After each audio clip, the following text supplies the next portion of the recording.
Salut la machine! J'espère que tu es toujours au top. Allez, on commence une nouvelle série de vidéos de géologie de première spécialité SVT où on va s'intéresser à la dynamique de la lithosphère. Et nous allons commencer par caractériser la mobilité horizontale de la lithosphère qui, je vous le rappelle, est la partie de la sphère terrestre qui est dure comme de la pierre. Vous êtes prêts? C'est parti!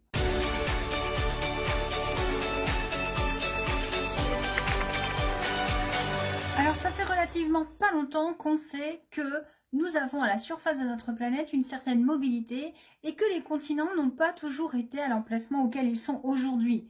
Effectivement, le modèle de ce qu'on appelle la tectonique des plaques date de 1968. Alors vous allez me dire, pour vous c'est vieux, mais oui, mais pour moi c'est pas si vieux que ça. La caractérisation de la mobilité horizontale de la lithosphère a démarré avec Alfred Wegener. Cet astronome et climatologue allemand avait constaté, parce qu'il était très passionné de science, que déjà les formes des marges des continents étaient plutôt complémentaires, surtout entre l'Amérique du Sud et l'Afrique. De plus, il avait repéré que certains territoires de fossiles coïncidaient si on rapprochait les continents. À cette époque, on l'a un peu traité de fou parce qu'on lui disait « oui, mais les marges, elles sont pas parfaitement complémentaires, il manque des petits bouts ». Bon, à l'époque, ils n'avaient pas pensé à l'érosion, à l'époque, ils avaient émis l'idée qu'entre l'Amérique du Sud et l'Afrique, il y avait du continent qui s'était effondré dans la mer. Bref, à l'époque, on ne le croyait pas parce que pourquoi? Ce n'était qu'un climatologue. Alors, qu'est-ce qu'il a fait? Il a joué sur son terrain. Il a utilisé des données climatologiques. Et les arguments qu'il a offerts à la communauté scientifique étaient des traces d'écoulement de glaciers et que ces traces d'écoulement glaciaire étaient cohérentes avec la possible existence d'un glacier géant si tous les continents étaient réunis. Il faut bien comprendre qu'au début du XXe siècle, qu'est-ce qu'on connaissait de la Terre? La lithosphère, on ne la connaissait pas. On pensait que la surface de la Terre était constituée d'une matière qu'on appelait le SiAl pour silicium-aluminium et que dessous il y avait une matière qu'on appelait le CiMa pour silicium et magnésium. À cette époque, on ne pensait pas que la surface de la Terre bougeait et on expliquait les différences d'altitude par des mouvements verticaux de cette épaisseur appelée le SiAl. Wegener émit l'hypothèse que le SiAl se fracturait et se déplaçait, dérivé sur le CiMa qui était moins rigide. Ainsi, par l'étude de traces fossiles et glaciaires, il montra qu'il y a 270 millions d'années, tous les continents étaient réunis en un seul, que l'on appelait la Pangée. Aujourd'hui, on ne parle plus de dérive de continents, mais de l'existence de plaques tectoniques, de plaques lithosphériques. Pourquoi? Parce qu'un jour, nous avons un Français, c'est nous, qui a dit « Non mais attendez, c'est simple, la Terre est fracturée en plaques, comme les plaques d'un puzzle ball, et ces plaques sont animées de mouvements à leur limite, soit des mouvements de divergence où ça s'écarte, soit des mouvements de convergence où ça se rapproche. Ce qui veut dire que ces plaques, même si elles sont en place, présentent une sorte de mouvement relatif les unes par rapport aux autres, c'est-à-dire qu'en fait elles présentent un mouvement de tapis roulant.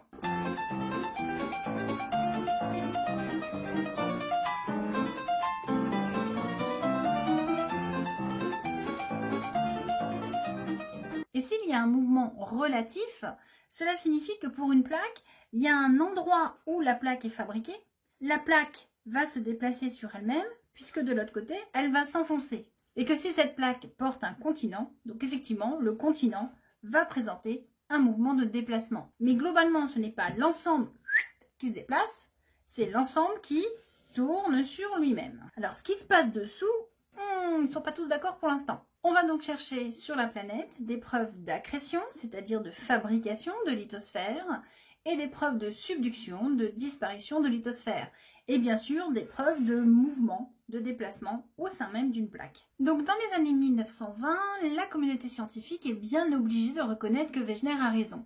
Il y a des mouvements horizontaux. En 1929, Holmes, qui est un géologue britannique, émit l'hypothèse, suite à la découverte de la radioactivité, qu'il devait y avoir dans le manteau des grandes cellules de convection qui permettaient d'évacuer la chaleur dégagée par cette fameuse radioactivité. Pour lui, ce sont ces mouvements qui sont à l'origine de la dérive des continents.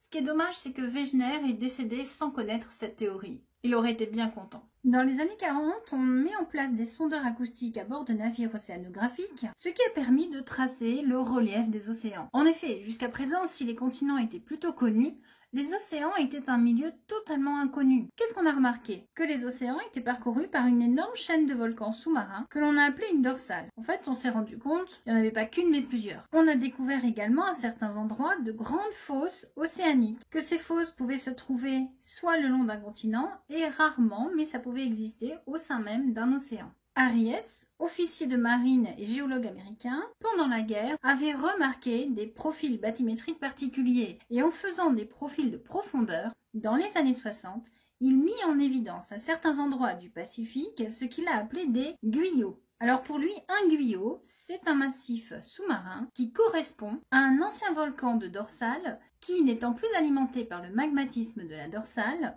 a glissé sur les flancs de celle-ci. Ainsi, Harry Hess considère que les dorsales correspondent aux branches ascendantes des cellules de convection et les fosses océaniques correspondent aux branches descendantes des cellules de convection. Et qu'ainsi, les continents seraient entraînés passivement à la surface des cellules de convection comme notre petit bonhomme sur le tapis roulant. En 1960, il propose ce modèle de la structure de la Terre animé de courants de convection. Sa théorie était appuyée par les premières cartes de flux géothermiques réalisées dans les années 50. Alors attention, là je vous ai mis une carte beaucoup plus récente, de 1997, mais dans les années 50, on avait quand même réussi à mesurer les flux géothermiques, c'est Boulard qui s'en est occupé, et on a prouvé qu'au niveau des dorsales, il faisait chaud, et qu'au niveau des fosses, il faisait froid. Donc qui dit chaud dit magmatisme, dit volcan dit fabrication de matière, qui dit froid dit pas magmatisme, pas fabrication de matière, disparition de matière. Ainsi, dans les années 60, l'idée d'une expansion océanique se dessine. Je vous rappelle que nous n'avons pas encore découvert à cette époque la fameuse lithosphère. Ça date de 1964, avec les études des séismes de Jack Oliver, Brian Isaacs et Lynn Sykes. Donc certains scientifiques se sont mis en tête de prouver l'expansion océanique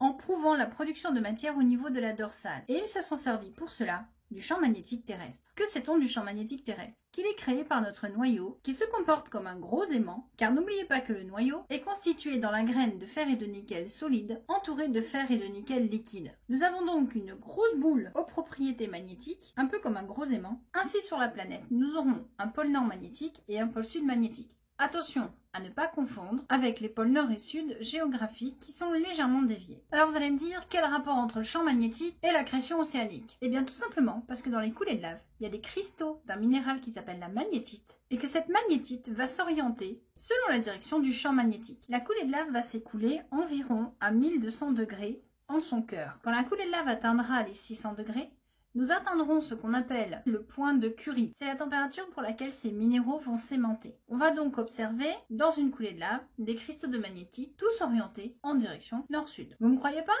Regardez donc. Voici du sable noir que j'ai récupéré sur l'île de la Réunion et qui provient de l'érosion des basaltes de cette île. Ce basalte est riche en magnétite. On va la retrouver dans le sable. Je vais passer un aimant sous la boîte et vous allez voir les cristaux se déplacer.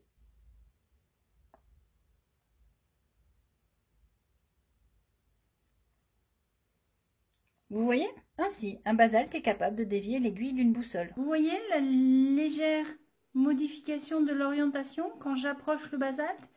Ça ne veut dire qu'une seule chose, c'est que le basalte est magnétique. En 1963, trois Américains, Van Matthews et Molloy, enregistrèrent le paléomagnétisme au niveau des dorsales. Si l'orientation des cristaux de magnétite au niveau de la dorsale donnait un champ magnétique identique à celui du moment auquel ils réalisaient les mesures, ils ont constaté des anomalies du champ magnétique de manière symétrique de part et d'autre de la dorsale. Si les inversions du champ magnétique ont été prouvées sur des coulées de lave terrestres, c'est-à-dire sur des coulées de lave empilées verticalement, donc des coulées de lave qui présentaient soit un champ magnétique correct, soit un champ magnétique inversé, soit un champ magnétique correct, soit un champ magnétique inversé, ici il n'y avait pas d'empilement, mais plutôt un étalement horizontal.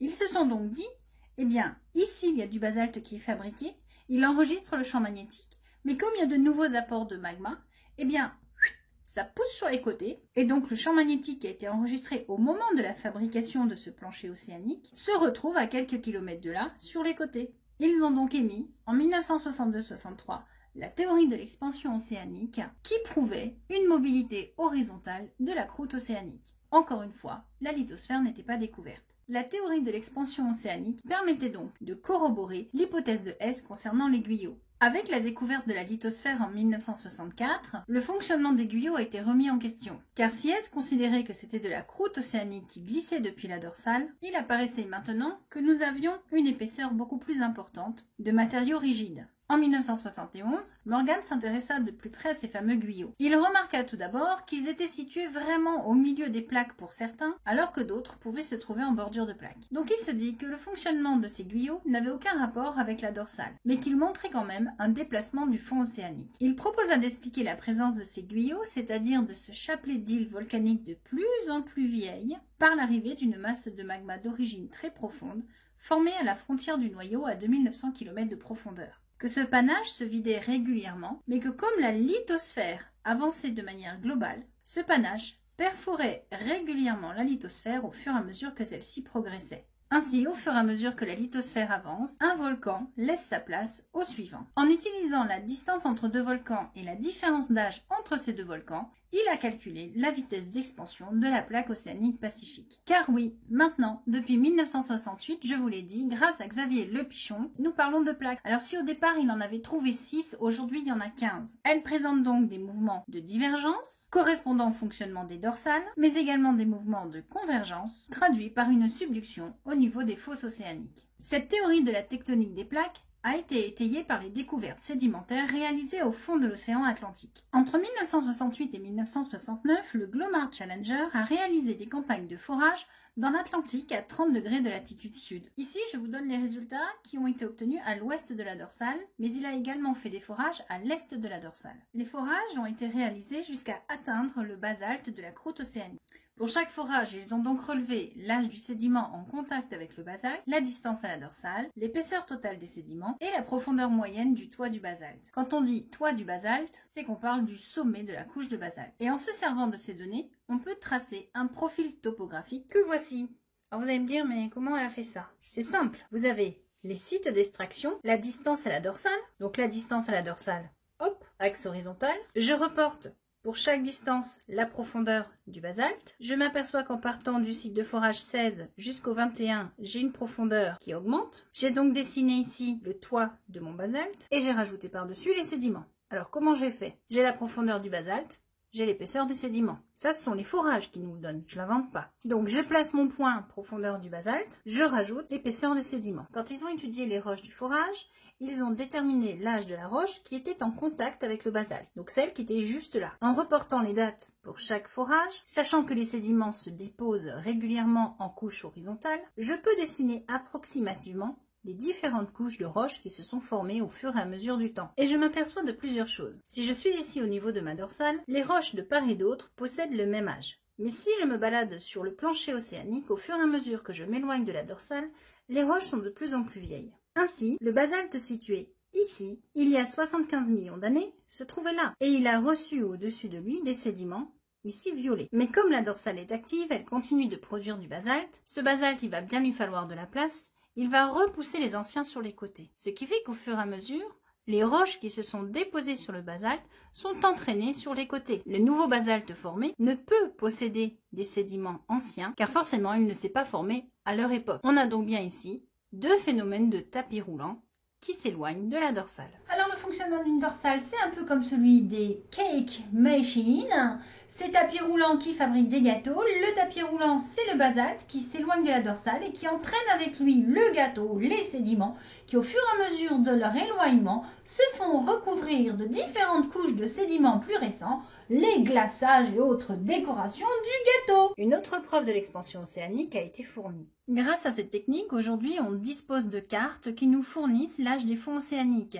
Et plus on s'éloigne des dorsales, plus on a des roches âgées. Et il faut remarquer que quel que soit l'océan sur la planète, les roches les plus âgées ne dépassent pas 200 à 250 millions d'années, alors que les roches terrestres les plus vieilles sont situées au Canada et ont 3,8 milliards d'années. On a donc ici la preuve qu'effectivement, les fonds océaniques se forment et disparaissent. C'est obligé, car sinon, où sont-ils passés ceux qui sont plus vieux que 250 millions d'années? Ils sont forcément passés quelque part. Eh bien, ils sont rentrés dessous. Subduction. Bah forcément, hein, s'ils se planquent dessous, on les voit pas. Alors vous allez me dire, depuis tout à l'heure, je me sers de l'expansion océanique pour vous prouver le mouvement relatif des plaques. En plus, je me suis servi de méthodes, on va dire, indirectes. Mais est-il possible de voir en direct le déplacement de ces plaques lithosphériques? Eh bien oui, grâce au principe de la géodésie, qui va consister à mesurer la taille et la forme de la Terre, grâce à nos satellites.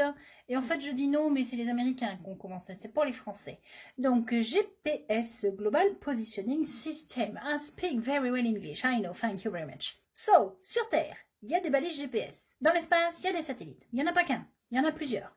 Plusieurs satellites se connectent en même temps aux stations GPS, on fait une petite triangulation, on enregistre les coordonnées. Et qu'est-ce qu'on observe quand on suit les stations depuis 20 ou 30 ans? Eh bien qu'elles se déplacent. Vous avez ici une carte des différentes stations GPS avec leur vecteur de déplacement. Vous allez me dire comment ils ont fait ça? C'est simple, regardez. Voici les tracés des enregistrements qui vous montrent, dans le temps, entre 1996 et 2016, l'évolution de la latitude et de la longitude d'une station GPS appelée KOKB. Elle se trouve dans le Pacifique Est. Qu'est-ce qu'on remarque? Que depuis 1996, on a une variation positive de la latitude. Je vous rappelle que la latitude, c'est un découpage virtuel réalisé par l'homme entre l'équateur et le pôle et qu'il y a 90 degrés de latitude.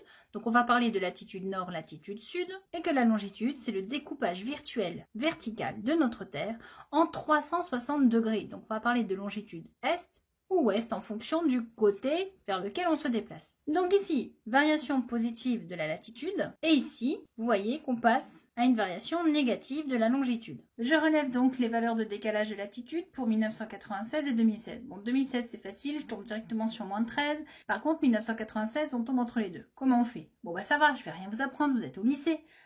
Moins 78, moins 91. On a 13 cm entre ces deux valeurs. Sur ma graduation, si je mesure, je trouve 6 mm. Si 6 mm correspondent à 13 cm, moi j'ai mesuré là, entre mon point là et là, j'ai 2 mm. Tac, je trouve 4,33 cm. Donc 78 plus 4,33 égale 82,33 cm. Donc pour ma latitude, j'ai un décalage en 20 ans de 69,33 cm. Attention, j'ai une pente positive. Donc je mets un plus devant. Je ramène ça à l'année, 34,66 mm par an. Et vous voyez, en fait, il me le donne. 34,66. Oh, je suis douée en maths, mais je suis trop douée. Alors maintenant, la longitude. Bon, je vais pas me taper tous les calculs. C'est marqué moins 62,17 mm par an. Donc qu'est-ce que je vais faire avec ça? Eh bien, je vais pouvoir tracer mon vecteur de déplacement. J'ai plus 34,66 mm en latitude, moins 62,168 pour la longitude. Donc je ne vais pas là. Je vais là. J'ai donc ici mon deuxième vecteur. Et en faisant une projection, j'ai mon vecteur de déplacement. Il me suffit de le mesurer pour avoir ma vitesse globale de déplacement. Et je trouve ici 7 cm par an. Mais attention, c'est une méthode de détermination graphique. Imaginez que vous vous êtes trompé ou vous vous êtes planté d'1 millimètre ici. Eh bien, vous avez une autre technique qui vous permet de trouver la valeur exacte du vecteur sans avoir besoin de mesurer. Et vous l'aurez compris, nous sommes ici dans des triangles rectangles et il vous suffit d'utiliser Pythagore. Vecteur latitude carré plus vecteur longitude carré est égal à vecteur global carré. Donc, vitesse égale 7,12 cm par an. Vous voyez que c'est beaucoup plus précis. Je viens de travailler sur le vecteur déplacement de la station GPS KOKB dans l'océan Pacifique. On va maintenant travailler sur la station ALBH qui se trouve sur la plaque voisine. Voici les enregistrements fournis par le satellite pour la station ALBH. Je récupère les valeurs, je les reporte dans mon document. Et je vais tracer le vecteur. Concernant la latitude, attention, j'ai une valeur négative, moins 7,92, donc je vais partir vers le bas. Longitude, j'ai également une valeur négative, je vais partir vers l'ouest. Et là, vous voyez qu'on n'est pas dans le même ordre de grandeur. Grâce à Pythagore, on sait que la plaque américaine se déplace de 1,11 cm par an, alors que la vitesse de déplacement relative de la plaque pacifique est de 7,12 cm par an. Nous avons donc ici deux plaques qui ne se déplacent pas à la même vitesse, qui ne présentent pas une situation de convergence ou de divergence, c'est-à-dire pas de rapprochement, pas d'écartement. Nous sommes plutôt dans cette situation, c'est ce qu'on appelle un cisaillement. C'est quand deux éléments se déplacent dans des plans quasiment identiques et vont frotter l'un contre l'autre. Pourquoi on appelle ça cisaillement? Cisaillement, ciseaux, deux lames qui frottent l'une contre l'autre. Donc soit notre lithosphère est fracturée parce qu'il y a une dorsale, au niveau de laquelle nous aurons une divergence suite à une accrétion, c'est-à-dire une fabrication de lithosphère, soit nous avons une convergence avec le rapprochement de deux plaques lithosphériques, soit nous nous trouvons en zone de cisaillement, et ce sont typiquement le cas des failles transformantes qui décalent les dorsales.